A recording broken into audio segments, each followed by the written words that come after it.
as well sharing different troubles that they are going in, but most especially to people who are doing well in the camp so that they can be role models to inspire others. So here together with me, I have a pleasure. I met an amazing couple uh, that I met yesterday, and I was so eager to receive them in our small studio. So, was welcome, Alexander. So the mic is yours. Thank you very much, Milian. And Rama, my wife, and I, we are incredibly inspired actually already by the story of Unfold Voices. And to be here in Nakivale Refugee Settlement with our partner organizations, Full Circle Learning, and new talent for the best future. Mhm. So Rama already points towards what we discovered in these recent 2 days in Nakivale, not only immense hospitality and humanity, but pioneering approaches to education, to women working in cooperatives, and new forms of education and schooling. And we just come through with deep humility through an experience of discovering that even in places of utmost despair, of profound challenges, role models for future building are emerging, and not just emerging, they're already manifesting and impacting lives big scale. So this is, as a starter, what we are carrying in our hearts and minds at the moment, having been in Nakivale for 2 full days. You're most welcome. I would like just to have a brief, actually, to know who is Alexander, who is Rema. Yeah. So my name is Rama Mani, and as Alexander said, this is Professor Alexander Schiefer. I'm Dr. Rama Mani. And to explain the background to what brought us here to have this extraordinary experience at Nakivale Refugee Settlement, and who brought us here, who were the key people, our family members in this refugee settlement, which were the both those who prepared this journey, but also were those who welcomed us. Let me go back a little bit. We are the co-founders of a movement which is called the Home for Humanity Movement for Human Flourishing and Planetary Regeneration. And that movement grew out of our life's work. My passion since my childhood in India was really justice of all kinds, every kind of justice, this real belief that we are and should live as one family of life. There is a deep saying in my culture, which is exactly the same as Ubuntu and across African cultures. It is Vasudeva Kutumbakam, which means the whole universe is a single family. And that was always my life's purpose and dream. And for that, the injustices I saw were unbearable. And that led to my work in peace and justice and also global governance. What kind of leadership do we need at the national, but especially the global level, in order for all people on earth and all beings on earth to live in oneness and equality and justice and well-being. And that came together when Alexander and I met in 2007 with his life's work on transformative education, which you'll talk about much more, transforming societies, enterprises, universities, and all kinds of enterprises. And that formed from our own home, where we started inviting change makers, our partners, and especially our students. This led to the birth of Home for Humanity in our home and with all our partners and students around the world. And that led to our vision to lead a 7-year journey, which we call the One Home journey, the home being our one planet, to create a one home journey of 7 years for 7 generations to reconnect the family of life, reconnect all of humanity, to reconnect to the unity between us and with all of the other forms of life on earth, and to highlight the outstanding initiatives, especially those led by youth, by women, and those in marginalized, those who are in the periphery normally, to show that's where the change is happening. It's in the areas of crisis where you find the most creativity, the most innovation, and the real models of the kind of leadership we need for the future, which is in service to life, in service to community, and not about self-interest. And that's why we came to Nakivale, where we have our family members, our son and our two sons, Roger Kivatse and Rufin Kungwa, who's right here with us in the studio, and our daughter Uget.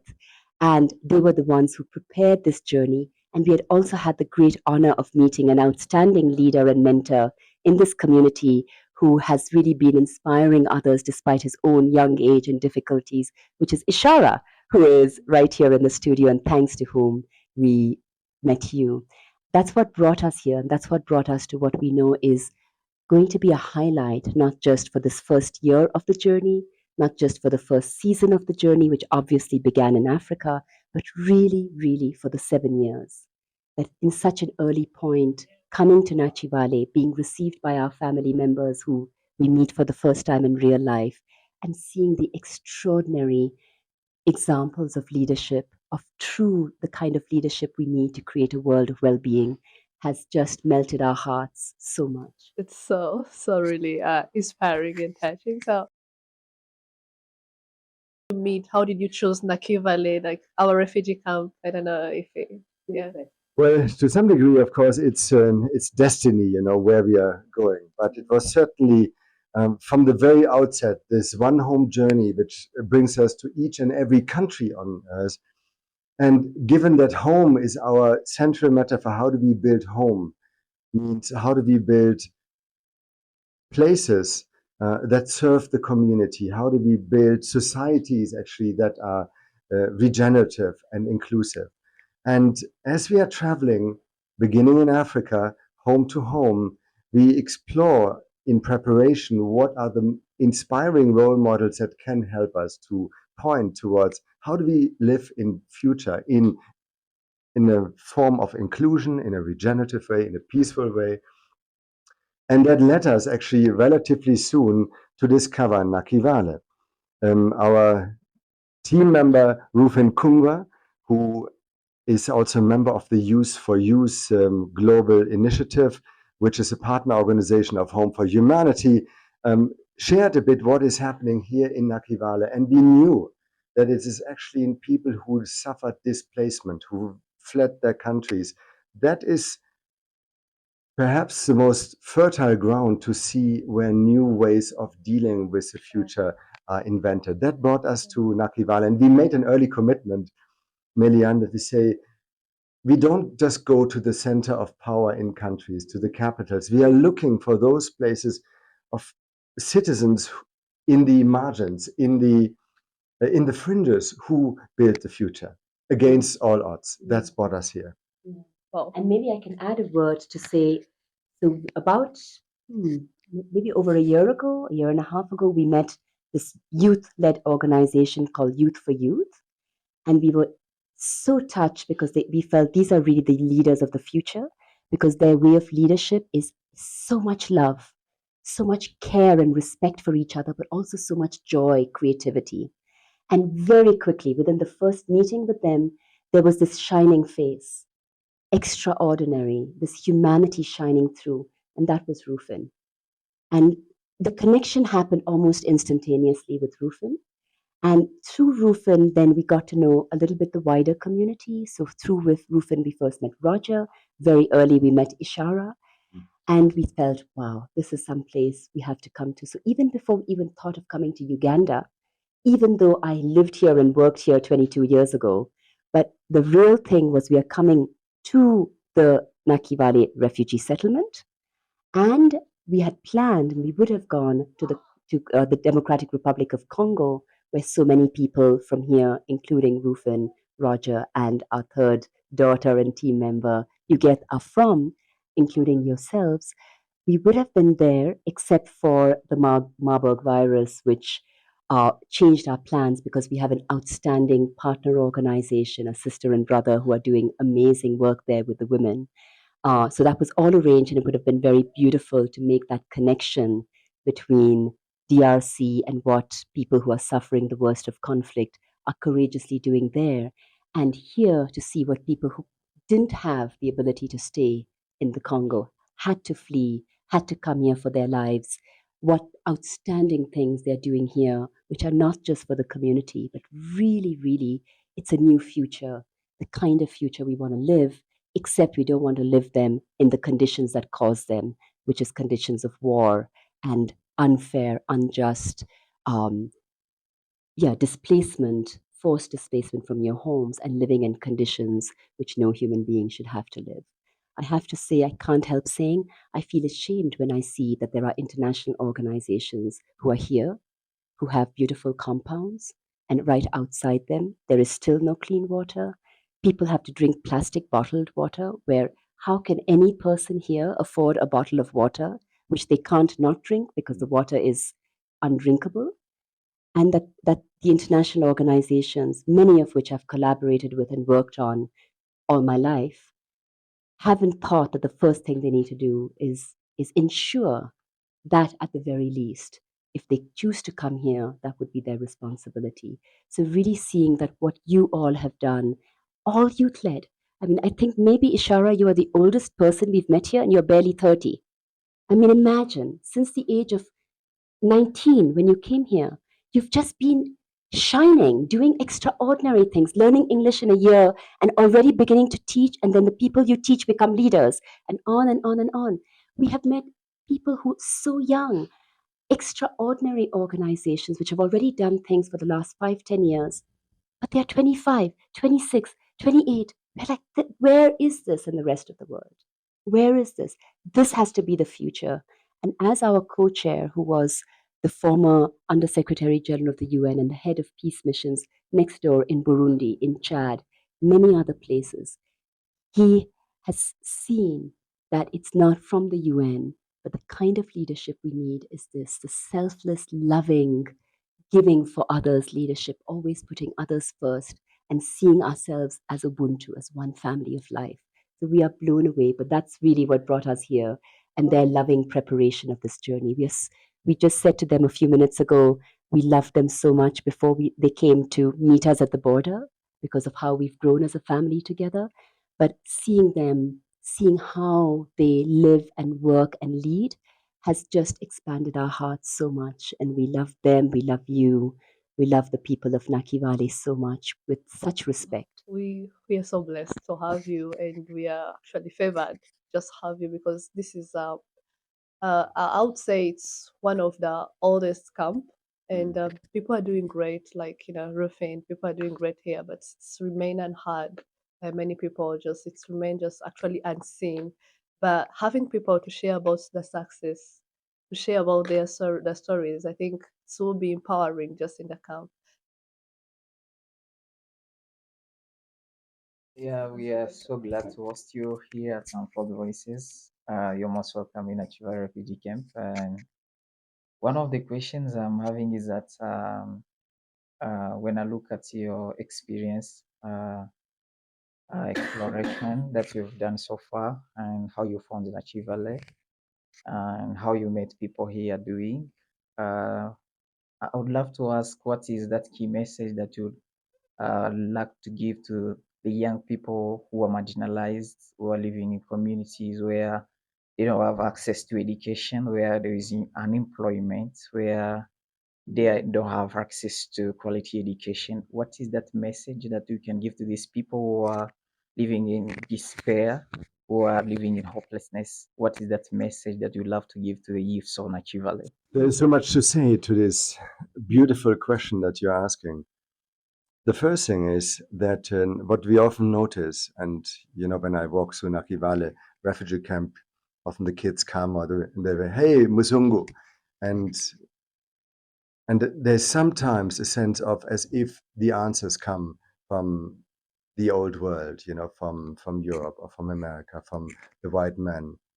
The message that I would like to give is that I believe actually that the answers for the futures come from here, come from places like Nakivale, and that it's not anymore just about finding a job. Because even, for millions or hundreds, thousands of years, we lived without jobs. We had livelihoods. We lived actually in community. We farmed the land. And all of this has gone because we've created an economy that forces everyone in looking after a job rather than pursuing how do we generate as a community livelihoods for everyone? There is enough work. I mean, you can look everywhere. Work is there. Question is, everyone searches for employment. But if people take their destiny in their hands and use the immensely potent resources of their humanity, of their skills, of their culture, which were deeply touched, and here even in Nakivale, this fusion of different cultures coming together and coexist, which was also an immense experience for us. In that lies the fulcrum for creative solutions. And we have seen it, and Rama pointed it out already very much how inspired we were, how very young people already changed, like you did, Isha, in your work, starting very soon and now creating hope for so many young people. Like our other son here in Nakivale, Roger Kivatsi, does in a very taking orphans actually into a place that creates hope, creates skills, and ultimately leads also to new solutions in the future that these young people can own. We have the destiny in our hand. The answers don't lie in the example that the West has set. We need to renew as humanity completely, and we see the possibility here for each and everyone. Just addressing the issues that we see in our communities, evolving with them and creating opportunities for livelihoods. This is a possibility. What we do see, however, as an important, and this is something that we beautifully experience, when the initiatives here in Nakivale come together, forming a web of innovation that then can bring more and more of these young people that are in despair into a field of co-creation out of which the solutions can come and livelihood can be generated. I actually say here I find so much more inspiration than I ever find in a single year in Europe or in America. That is the message I would like to give. Okay. So the two key questions you asked is, what is our message to the youth who are suffering from the two main problems of education and employment? I would like to say, really building on what Alexander said, is the first one about education. There are two outstanding examples of true education. Education meaning leading forward, bringing out what is really in people to lead them forward to become who they are, who we are so honored to not only have visited, to not only have interacted with, but to be so impressed that we honored them with the Home for Humanity Award, because we felt this is the kind of transformative education that the world needs. This is the kind of transformative education that everyone in the world, including the Harvards and so on, all the leading schools and the leading universities, the so called international universities, need to come here and learn. Do you know which the first one was that we honored as a Home for Humanity? I think you're familiar with it. It's called Arise. And the story of Arise, which we are going to share with the whole world, that is the kind of quality education people need, where they are not simply thrown into a place and dumbed down and taught, made to learn about something which has no relevance to them, but where they are taught that every one of them is the future, that they are there to change the world. And from this beautiful place, Arise, where we were just transported, Ishara, we are so proud of what you've done. This place of such beauty and hope, which you're expanding and expanding. And we bless that. We went to New Talent for the Best Future, which was co founded by Roger, our second son. And there again, just seeing the bubbling of these orphans who have been so neglected. And there they are, just filled with love, knowing they are the future. And it was created by two young brothers, young men who met, became brothers, who had been traumatized and wanted to avoid anyone else getting the trauma. This is quality education. And we went to La Sagesse, again at the higher secondary level, where their very successful students who have come from nothing are able to become leaders. That's number one. Your second, so what we would say to all the youth here is go to these places, avoid the schools. Everyone in the West is realizing the current so-called international education, it's not quality education. What is being pushed down people's throats is memorize, become competent, do not learn who you are, do not learn what your passion and purpose is, do not tap your potential. just become a cog in the wheel to feed the machine of these systems, these economic systems which will exploit you and which will serve the very few but will not be for you. Whereas what you are teaching them in your schools and in La Sagesse and the other many educational initiatives here is you are unique. You are a human being. You have purpose, potential, and passion. And that's what can take you forward. And that's what touches us because our whole purpose in our lives, our gift and our goal is that every individual on earth can find their inner spark, their inner home, can be at home in themselves, whatever the trauma they've been through, can find their light, can follow their purpose and passion, and we can support them as a community of life to fulfill their potential. And that, like you do here, is in service to the community and in service to the earth of which we are a part. And that's what the education here, which you've created, is doing. That's true education for the future. It's not colonial, it's not the past, it's the future. And the second is about jobs, as Alexander beautifully explained, because he's really one of the world leaders in this field of transformative economies, regenerative economies, what we are traveling with, the gift economy, the economies of love, the economies of well being, which we are a part of.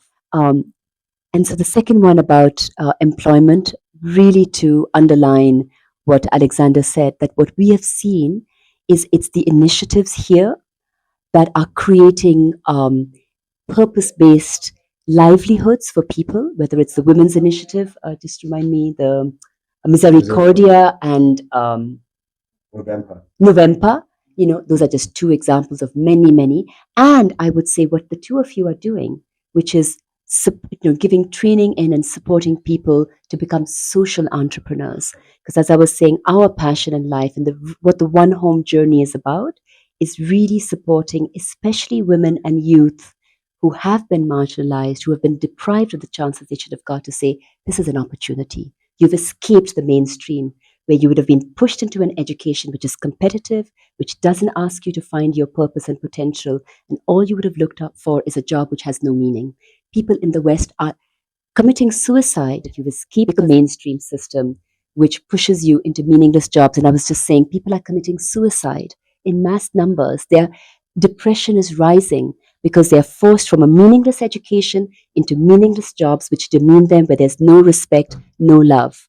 And they're all dropping out. Many, many people are having burnouts and breakdowns. Whereas here, you are supporting people who have suffered real trauma to find themselves and find meaning. And for us, the One Home journey is about that, is really that every individual finds their purpose and creates what you're helping them to do, creates purposeful enterprises, initiatives, community initiatives, which give them a livelihood, which serve the community and which are regenerating the earth. And that's why we are thrilled, whether it's schools like your school, like Roger's school, whether it's the women's initiatives, they're all learning permaculture.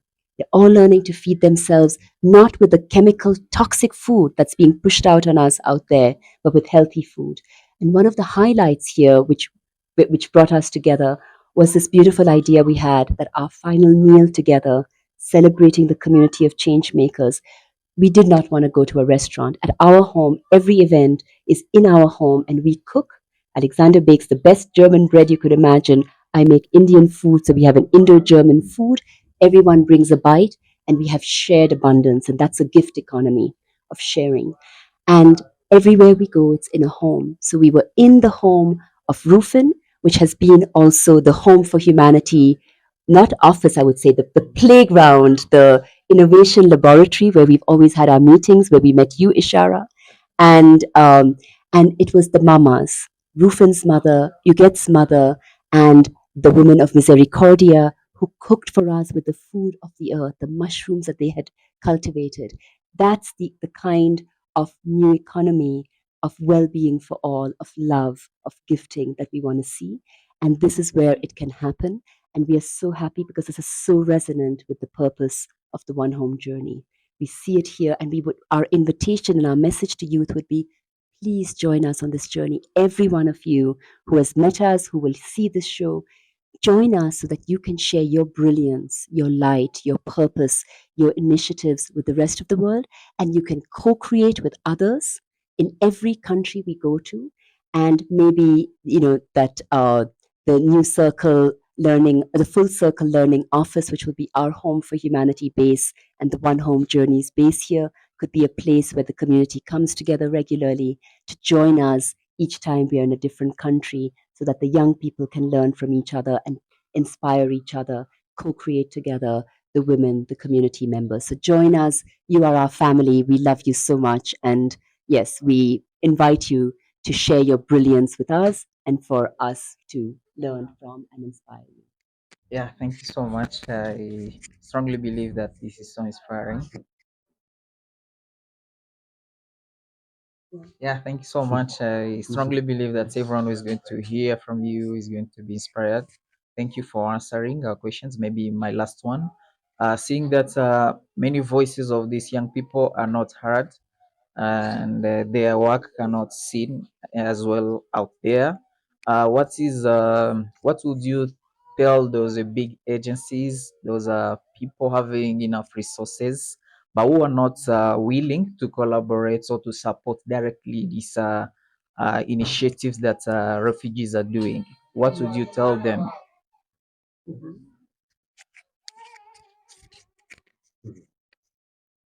You know, there are people out there. So I was going to add one thing which I feel is key for Nakivale, in addition to what we said before, is we feel that it is here and we're going to connect with you throughout the journey starting now to create a different future, new models and ways of governance based on the leadership we've seen here, new models of economy based on what we've seen here, and new models of education based on what we've seen here, connected with what we've seen and what we have been ourselves working on and what our Homes for Humanity partners around the world have been doing over the last 35 years with us.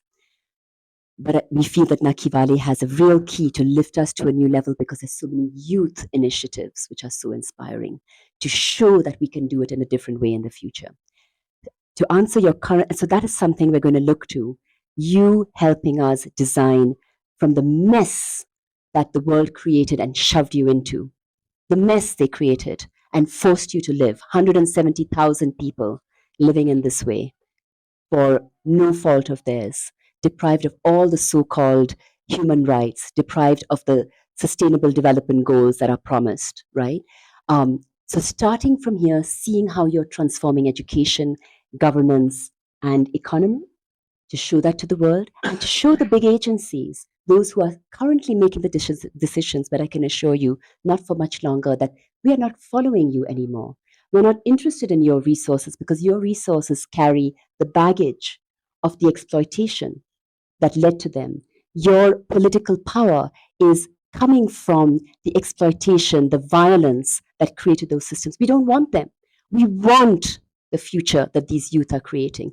These are our leaders. We are not interested in you. We are unplugging from your exploitative fossil fuel economy, your violent politics, and we are plugging in to the recycling, the regenerative, the humane energy of our youth leaders. And with them, through the kinds of initiatives they're creating based on purpose, based on livelihoods, based on permaculture, based on humanity, based on all of these values, we will have a new world. And I can tell you, we are 8 billion people in the world. Those who are running the current systems, those who we usually turn to for resources and support, are less than 1% of the world.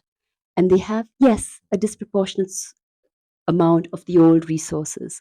But the resources for this leadership that you're showing, for the initiatives here, will come from the 7.8 billion percent of the world's people who want the world that you are creating and who want you all and want everyone in the world to live in well-being, in love, in plenty, in abundance, in shared abundance, not abundance of the few and deprivation for the many. So we do not turn anymore to those leaders. We tell them, if you want to be inspired, see what's happening here, listen to our stories that we bring out of here, of these young people who are showing us the future, support them, But more important than supporting them, transform yourselves. Open your hearts again. Become human again. Give up those ways and become like them. Support them as wise elders and not as exploiters. That's our message to them. But we can assure you that the stories of all of you that you're going to share through this incredible, the most beautiful studio we have seen anywhere, and it's in Nakivale, that you've created this space that is so divine, really powerful and beautiful. The stories going out from here, the stories that the One Home journey will take from Nakivale and many others, those are the ones that are going to touch the hearts of human beings who still have humanity and who say, this is it, and we will not let our children live in such situations which have been created by the old system. I'm sorry I got a bit carried away with that, but I really want that message to go out. You are the future, and we are so honored to witness that. I would like to add one line actually to the whole notion of international support for or access to resources in this kind of international global web that we are living in, are connected to or not. What I can say, Rama, and I would like to bring this nuance in, while Rama's actually discourse was absolutely spot on, that the solutions and the resources and the resourcing will not come from out, but it will come through our own sources that we have within. Yet I do, and we do witness also that also in many Western international organizations, there are people who want to see a different way of engaging. The way cannot be any longer a one-way street. We give to you. What are your needs? And we give if we decide, so we give aid. The paradigm is shifting towards a deeper understanding of if we want to have a chance, it's about co-creation. These organizations, and the shift is happening already, need to enter actually a space of deep listening, of deep co-creation and engagement, and out of that new solutions need to come. They are as much in need for evolution and for dramatic change as you may feel this particular place here in Nakivale is. So, and many of the partner organizations, international partner organizations that we travel with on the One Home journey have fully understood this and embraced this. So this is also part of the work we are doing to bring not only the local lights to shine and to help humanity as a whole to learn from this, but there are partner organizations traveling with us who are very keen to participate in learning from places like Nakivale in order to transform themselves and in togetherness also create value on the ground, but also in other places around the world. That is what we are nurturing together. And that's where we see immense possibility. And we are in a time of human history where the old egg is breaking, or maybe it's a new one, is breaking open. Something new can come. And this is also the time, and to the youth here and to everyone in Nakivale, I would say, and we are the people to do that. I would say we should welcome people of Nakivale to join this amazing humanitarian journey of the one home for humanity. One Home journey, One home journey. which is led by Home for Humanity. Oh, it's One Home Journey, which is led by Home for Humanity. Yeah, this is an amazing journey that we're going to do with heart and passion for our people in the community we are serving. So I would say thank you so much for taking this time together and coming to talk to this community. This video will be shared on YouTube, TikTok, different platform, and I know many people will get inspired. Many people will feel like some people are still thinking of the right thing to do and how to do it. This will be the last one. Yeah. Well, you're going to love our next move. We are taking Nakivale. So I think to answer this question, we need to ask two of our three children from Home for Humanity to come and join us right next to us and share the seat with us. Come right here. I mean, literally. Let's just share the seat for this moment. Yes. Yes. Okay. Yeah, we can pull this chair here. So, what's beautiful is, as I mentioned, we were supposed to go to the Congo and we couldn't. But we feel also that because the DR Congo has been so present here, that it's as if we have been to the Congo. Please, Ishara, come closer to us so you're in the frame, and all six of us, yeah, just bring your chair over so we're all together. And the beauty is that these our children who came to meet us at the Mutokola border post supported us so much across the border, which wasn't easy, and have made the whole structure of our program here, brought us to Arise, brought us to each of the partner organizations they've been involved with. They are traveling with us. We are traveling together as one family. And where does the journey in Uganda end? We're going to meet a few other very powerful youth-led social enterprises and organizations. It ends in the Rhino refugee camp. So Nakivale and Rhino will be meeting. There we are meeting with the grantees of one of our very close partner organizations that is supporting the journey called Purpose Earth. So there we are meeting the Youth Camp Africa and ASAID, Silas's organization, and we will be having an Earth Family call. So at the end of every country's immersion, the One Home Journey has an Earth Family call, which brings the whole family internationally together with the local change makers. So Ishara has already committed that the two of you will be present on that call via Zoom, whereas our three Home for Humanity stars will be with us. And so it'll also be a way to connect youth-led refugee initiatives within Uganda and with change makers from around the world, from our community. And maybe you could share the next steps thereafter, which are also very exciting. Yes, actually, after Uganda, and we invite you all to join us this coming Saturday on the Uganda Earth Family Call. We're going to Kenya. And Kenya will have a strong emphasis on social justice and also on ecosystem restoration. But this Kenya is ending our Africa season of the One Home Journey. From then, the next season will be Asia. We are traveling then for 3 months to Asia. Then we go to the Americas, in particular South America. Then we are coming to the Arab world and Europe. And that would then close the first 1 year cycle of the One Home Journey, because every year we are covering all major world regions to really also create this field of we are one humanity. And then the cycle begins again, meaning next year around this time we will be back in Africa.